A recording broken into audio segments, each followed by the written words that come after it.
नाज़रीन, मीरपुर माथेलो शहर खंडरात जो ॾेख ॾियण लॻो आहे। रोडनि रस्तनि ते पाणी जा तलाउ बीठल आहिनि, जंहिं सबब शहरी सख़्त अज़ाब वारी ज़िंदगी गुज़ारते मजबूर आहिनि, पर इंतज़ामी अमलदार रुगो फंड हड़प करण में रुधल आहिनि।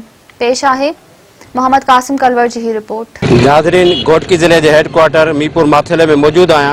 मीरपुर माथेलो म्यूनसिपल कमेटी जैसी बजट 3 करोड़ 20 लाख रुपया है। मीरपुर माथेले में गंदगी गलाजत किनो पानी जो वो मुकदर बणिजी वियो आहे। इते कूड़े बिलन ज़रिए बिल पास करे मीरपुर माथेले की बजट के लुटियो फुरियो वने पियो।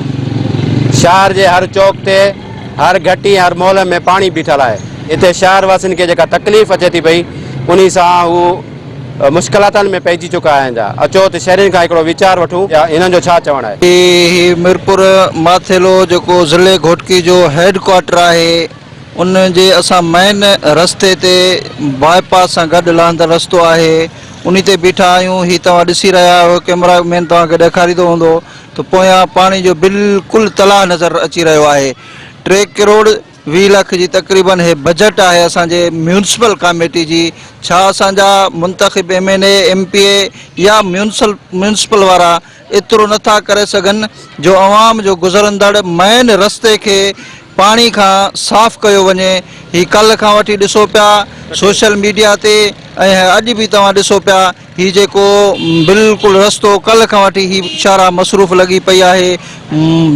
माण्हू पंहिंजे ट्रिपण खां घुमण का बेजार थी चुका हैं। रस्ते बंद होने के करे मानू तमाम मुश्किलात जो शिकार हैं। असां आला अख्तियारन का मुतालबो कयूं था तो इन शे जो नोटिस वरतो वने, इन पानी के साफ़ करे रस्ते के नओ तामीर कयो वने ताकि गुज़रंदड़ शहरन के का भी तकलीफ़ ना अचे। पैदल मानू भी नथा अची सघनि।